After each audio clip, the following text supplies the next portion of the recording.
Welcome to Females in Fantasy, a podcast elevating the voices of women authors of science fiction and fantasy who write about kick-ass heroines. I am your host, Brianna Da Silva, and this is episode 9. And I have to apologize that this episode is going out a week late. If you can't already tell from my scratchy voice, I am pretty sick, and I was much more so a week ago. I was actually pretty much an invalid for a couple days there. I had that going on top of preparing for my 6-month travel adventure, which, by the way, has begun. Believe it or not, I am recording this intro from Oslo, Norway, which is pretty surreal. I am still adjusting to the time zone, which is to say I have not adjusted to the time zone yet. And I'm still experiencing culture shock and all of that fun stuff. But anyway, today we are having a conversation with Rebecca Roanhorse, author of Trail of Lightning, an indigenous post-apocalyptic urban fantasy novel that just came out 2 days ago, actually, if you're listening to this episode on the day it came out. In this interview, by the way, we talk about her book as if this episode was going out a week ago, because that's when it was supposed to go out. So ignore our talks of, being able to pre-order the book. That is now outdated. The book is out. You can buy it now. So in addition to talking about her exciting debut, we dive into issues of indigenous representation, the state of publishing, and Rebecca's rather dark view of the future. All right, let's get this intro out of the way so you no longer have to listen to my scratchy voice. Here's my conversation with Rebecca. All right, Rebecca, welcome to Females in Fantasy. How are you doing this morning? Hi, thanks for having me. I'm doing pretty good. Yeah, I am. So there's always this thing where whenever I have someone on the podcast, I always want to finish their book before I talk to them. And I once again have not finished your book, but I'm about halfway through. So it's kind of fun though, because it's always really cool to be able to talk to the author when I'm like in the middle of reading a book. So I guess there's a pro to that as well. So yours is, at the time that we're recording this, it is technically coming out. I guess it's in a couple weeks, right? June 26th. Let's talk first about yourself, and then we'll talk about Trail of Lightning. So how did you get into writing? What were some of your early inspirations, things like that? Well, I think I've always been a writer. I'm one of those, that's written since I was a kid. I remember winning my first poetry contest in 3rd grade. And I was sold. And I was a huge fantasy fan, science fiction and fantasy fan growing up. I read all the sort of farm boys going on quests, Tolkien derivatives. I love the Belgariad and Wheel of Time and Dragonlance. I was huge on the Dragonlance series, things like that. And I sort of kept that going for a while, got into Game of Thrones, of course, through college, and then sort of dropped out of fantasy. It lost its interest to me for a while until I discovered urban fantasy. And that was the light bulb went on again. And I was like, what is this? You can write this? This is amazing. The sort of contemporary settings and all these women in powerful leading roles and werewolves and vampires and things like that that spoke to me so much more strongly at that age, at least, than questing farm boys.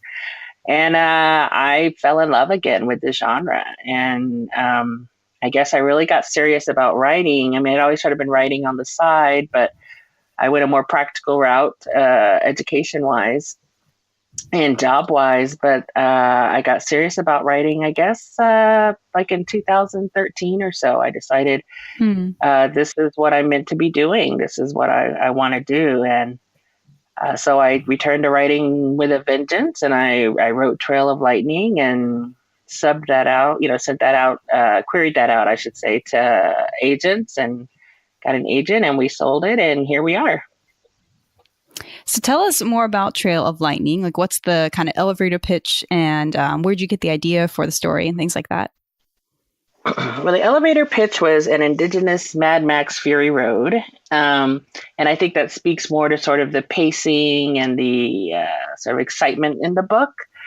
It is a post-apocalyptic setting. It's a near future after a global climate change has caused the seas to rise, and coming with that are some earthquakes and some man-made issues like war and usually around energy and pipelines and things like that. And so the world has sort of gone to hell in a handbasket, except for random places. And one of those that survived and is still pretty intact and doing okay is the Navajo reservation.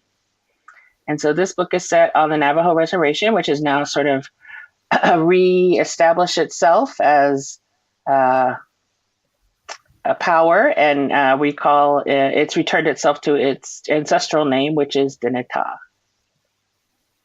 And my story follows a monster hunter, because along with the sort of rise of Dinetah came the gods and the heroes of legend.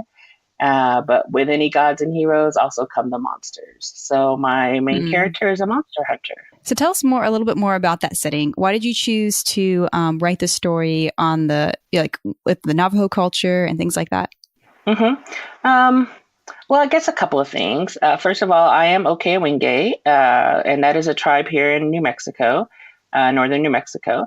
And so I knew I wanted to write native stories, and I wanted them to be in fantasy because or science fiction, but I'm a huge fan. And so I wanted to see people like me in those stories. And I lived on the Navajo reservation for a couple of years. My husband is Navajo, and I lived and worked there, and I fell in love. It's a wonderful place. I mean, like any other place, it has its problems, but it's so much beauty and so much family. And I wanted to see something set there. And I wanted to you also don't see Native Americans in the future. I think we get put in the past. We're constantly in the 1800s. We're constantly dying off. We're the last of the Mohicans or whatever that is. And so I wanted to make sure to portray us in the future, that we're here now and we're continuing and we will continue into the future. But I also think that issues like climate change and war over energy, natural resources, things are kind of facts in my book. And so if I were going to write a future, that's what the future would look like. Yeah. So tell us more about the main character. So tell us who she is, and then also where you got the inspiration for her. Yeah. So my main character, her name is Maggie Husky. And like I said before, she's a monster hunter. And I think it's fair to say she's been through some stuff in her past. It's not an easy life. Definitely. Yeah, that she's had. And so she's a bit of a tough cookie, definitely. I think she's one of those that some people would call an unlikable heroine, but I love her, and I know some people love her, but she's not easy to love. And she doesn't love herself much, actually, at the beginning of the book. So she is a challenge. But she's good at her job. She's the best. And so we follow her sort of through a monster hunt, that the book is obviously centered around a specific monster hunt. But she's not just hunting physical monsters. You know, she's sort of grappling with the monsters inside as well, the demons that haunt her from her past. And she's sort of a combination of the typical heroine you might see in an urban fantasy. That was sort of where I imagined her. I'd read these urban fantasies that had Native American characters, or at least, usually the main character would be half Native or something. And that nativeness would lend them some sort of shape-shifting powers or, something like that. But it didn't really connect them to their culture or their tribe. And it certainly didn't, the books that I read at least, didn't seem to talk about indigenous mythology, for lack of a better word. Mm-hmm. And so I really wanted to create a character that was centered in that world, that was not, Maggie is still an outsider in her community, but she is clearly Navajo. I don't think you could, say she was anything but. And I wanted, sort of everything that came with that to be what informed her. So she's got a lot of these familiar tropes, I guess, about her, that people who love the genre will recognize. But I think she's also a little bit different than what most people have seen as well. I tried to make her a little bit her own person. I would definitely say you did that. One of the things that I'm enjoying as I'm reading it actually is some of the side characters. It's funny because like Kai, am I saying his name correctly? Yeah, her partner, so to speak. I don't know how comfortable she is with that word at the moment, but it's funny because the kind of personality of the kind of like suave, like charming guy usually irritates me, but I'm really a fan of Kai. He's very fun. I don't know what it is about him, but he makes me smile. I think my favorite one that I've encountered so far though is Coyote. Coyote. I was laughing last night just reading. I don't know if I'm going to continue to like that character as I get through the book, but he was definitely making me laugh. He's kind of a character. So he is. I understand he is from actual Navajo mythology, so to speak. Is that correct? Or right. how much of that character is kind of your invention, and how much of that is borrowed from actual like stories and legends? Well, let me first say something about Kai. I love Kai too, and he is sort of Maggie's sidekick. He's her partner, and he is a medicine man. And I wanted to create a character that felt like the medicine men that I know, because I know in a lot of pop culture and a lot of movies, you have these medicine men that are spiritual and sacred and speak in monosyllables and wear feathers and that sort of thing. And, medicine men are a vital part of Navajo culture, and you go to one when you're feeling, sick, either physically or spiritually, and they help you get better. They're healers. And you, at some point, they're humans and they're young and they have to train and, they do all that stuff. And that's the character I wanted to write. And so that's Kai. So I think he's a good guy at heart, but he's definitely got a little bit of that party boy aspect to him. Yes. And of course, he's a great foil for Maggie. I think he brings out, the best in Maggie, or he's certainly trying. And she's certainly fighting, but we'll see where they end up. Yeah. And as for Coyote, yes, Coyote is central to a lot of indigenous mythologies. He's a trickster. And it's best not to forget that. And I read a lot of Navajo Coyote stories and tried to get a feel for the role he plays in the culture and sort of who he is. And then I improvised. So a lot of it is made up. Certainly the way he dresses. But there's a lot of, I have to say. right. And in Navajo culture, there is a lot of like sort of sexuality about his personality. And in other cultures, there's some great Coyote stories that I won't tell you, but they're kind of scandalous to be scandalous. And so, I tried to give a little touch of that as well to sort of keep that in the running. He's trouble. We'll see. I'm not going to give it away. You got to read the end. Yeah. I also don't want to give it away to anyone listening as well, but I'm definitely keeping my eye on him. I don't really feel like I can trust him. So to change subject a little bit, what are some of your greatest frustrations with the world of speculative fiction and publishing? And are there things that you see that are getting better or things that are not getting better? Like, what's your take on all that? Well, kind of a weighty question. Yeah, and it's totally fair. Clearly, I wish there were more voices from people of color and marginalized people in general in speculative fiction. I think it's getting a lot better. Like I said, growing up, I read a lot of questing farm boys, and all those farm boys, of course, were white. And the entire culture was a Western European culture. And if there were any kind of indigenous type people, they were horse people and they were laconic, which is just another way to say stoic. And, they were sort of these barbarians, right? It had very little culture, or it was exotic. It was exotified. And so I think a lot of it, I was about to say that, the exotification. I just ran into that in a book the other day. I was like, no. Yeah. And so that's, and that implanted early in my mind. I mean, and those things are still considered classics, right? I mean, we're still all reading like Tolkien, and I think now we acknowledge he's problematic in a lot of ways, but it's still there, and there's always going to be bestsellers, and that's frustrating. But there are some good stories, so I can acknowledge that, and I think that the field is expanding. I see more and more, writers from marginalized backgrounds getting stories out there, winning awards, getting read, making lists. And so that's exciting. That's really exciting to me.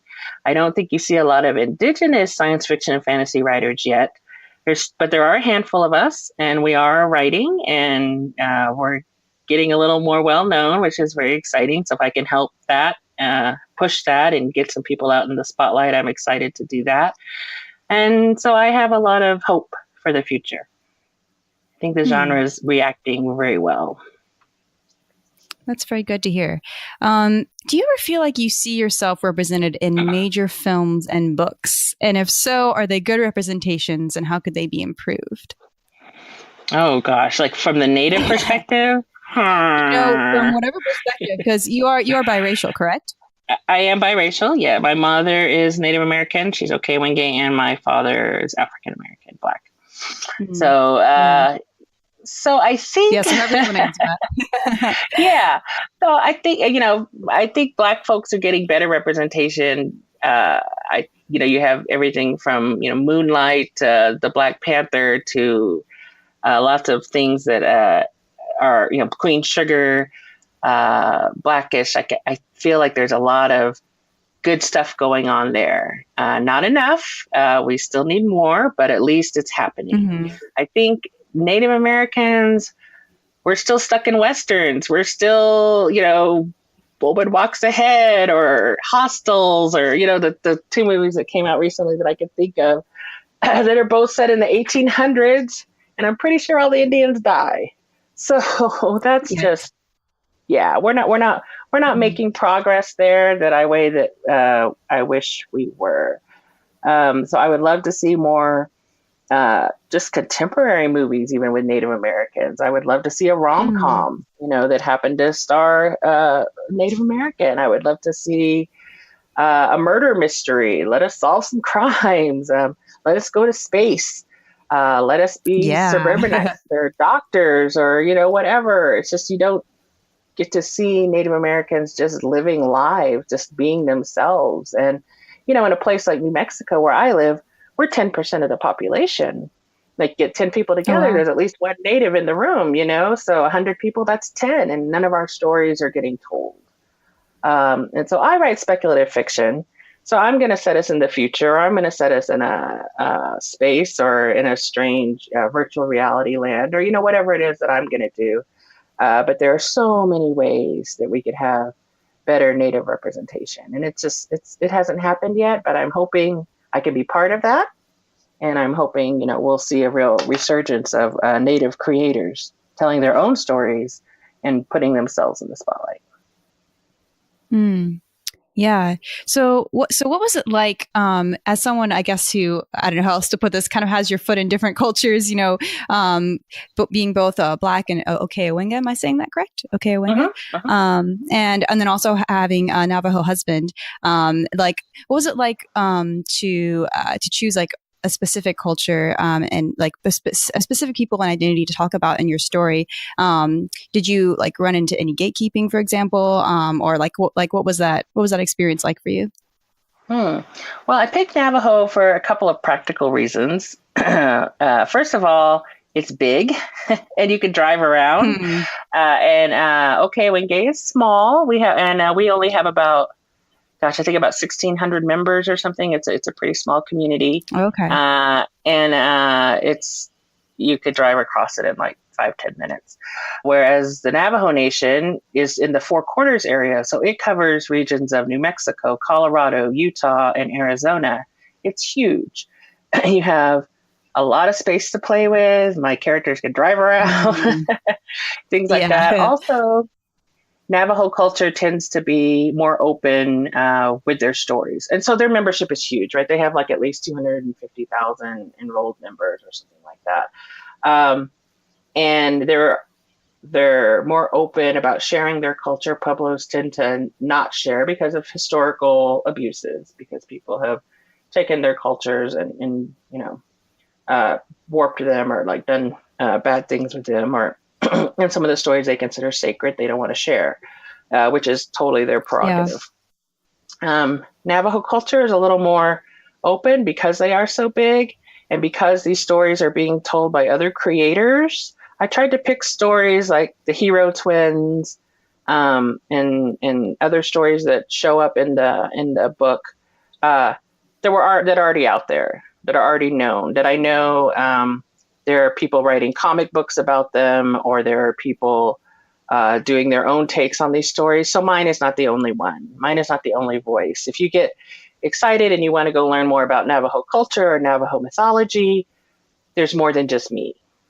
And so that was actually on purpose. I didn't want to be the only person telling a Hero Twins story. I wanted there to be lots of other ones, and I wanted them to be Navajos. Because I'm not. And I didn't want to be, well, here's the Navajo story, let me be authoritative. And mine is fantasy.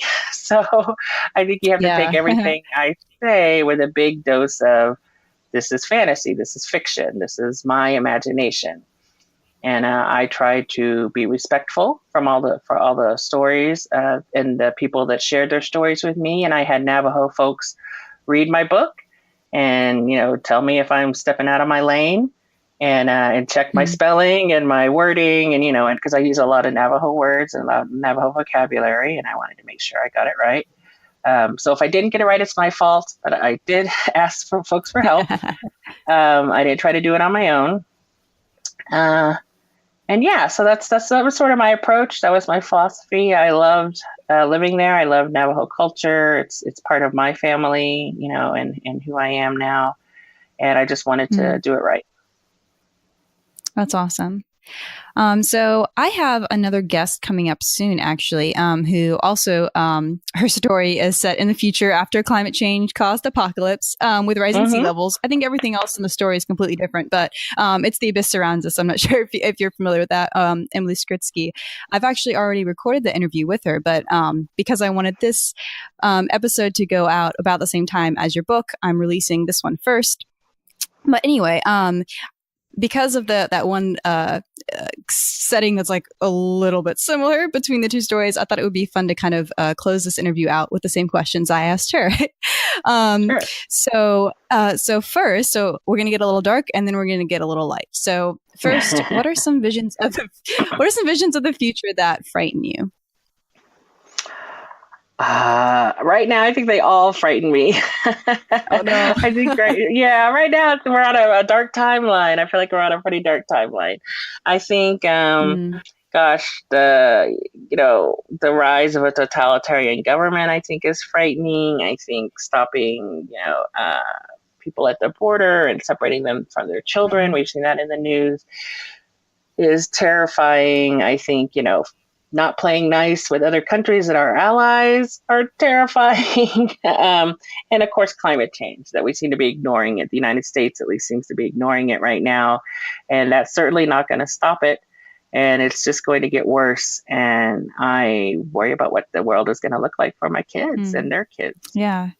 So on that lovely note, the thing is before I ask the last question, it's like one of the things that I like to do with this podcast is, it's both fantasy, but it's also obviously speculative fiction. Like science fiction, obviously, otherwise I wouldn't have had you on. Well, yours is speculative. It's like science fiction and fantasy, which is cool. So it's actually quite perfect. Yeah, there you go. And so there's a lot of like, with fiction that's looking to the future, there's obviously a lot of warnings that we'll have in books like that. But there's also a little bit of inspiration that we can glean from this genre. And sometimes there's hope and ways of looking into the future at like, okay, what are some alternative ways that we can handle things? What are some different ways that our world can look like? So on that note, what are some visions of the future that inspire you or that do give you hope? Well, I definitely like some of the things that are coming out of like hope punk, or what is the other thing they call it? Oh gosh, I can't remember, but it's sort of solar punk. Say it again. Solar punk. Yeah, solar there you punk? go. Yeah. Maybe that's what I mean. I had a previous guest actually introduced me to that term, and that's really cool that you're mentioning that. Yeah. So, and I've read some short stories that have like sort of different visions for the future that are much more positive. And one of the things I did keep in my book, and I think is important to Navajo culture and is important to sustaining cultures in general, is community and family and, helping each other out, not because you have to or because the law dictates it or something, but because, we're all in this together sort of thing. And I think Hope Punk or Solar Punk or, whatever that is really focuses on that, and also on technologies that will help sustain us and keep our water clean and our air clean, and our water at least even there, because in the Southwest, we're in major drought. So I guess, stuff like that. I think speculative fiction does a great job of that. I tend to lean towards the dark side. The stories that I tell. Yeah, a little bit.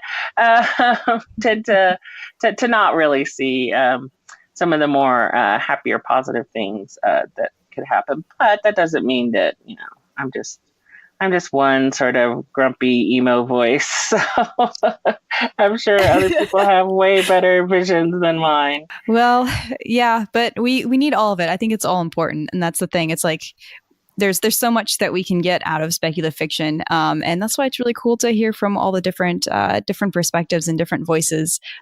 Is that it all these stories together? I think are useful. So, thank you so much for being on the podcast today. How can people keep in touch with you if they want to follow you and your work? Yeah, so I have a website, RebeccaRoanhorse.com, and I have a newsletter you can sign up for. That's the easiest way. You can get to it through the website. Or you can follow me on Twitter, which I am on way too much, and that is at RoanhorseBex. Same. Yeah, I know, right? Twitter is so addictive, man. It's hard. All right, well, thank you again, and I hope you have a wonderful day. Okay, thank you so much for having me. That was my conversation with Rebecca Roanhorse.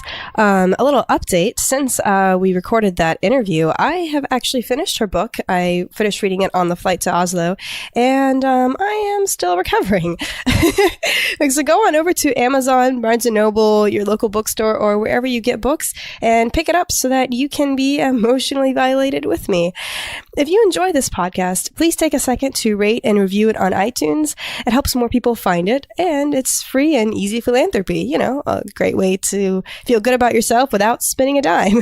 If you want to go even further and actually spend that dime, head on over to patreon.com/femalesinfantasy to become a co-creator. In exchange for a monthly donation as little as $1, you can have the privilege of submitting questions to my guests, listening to bonus content, joining an exclusive book club with me and other patrons, and very soon getting some physical goodies like bookmarks and stickers. You can keep in touch on Twitter by searching for Females in Fantasy or by sending me an email at femalesinfantasy@gmail.com. Tune in next time for a conversation with my internet twin, Brianna Morgan, to talk about female sexuality, queerness, and other things that might just make your grandma uncomfortable. This has been the Females in Fantasy podcast. I am Brianna Da Silva. Thanks for listening.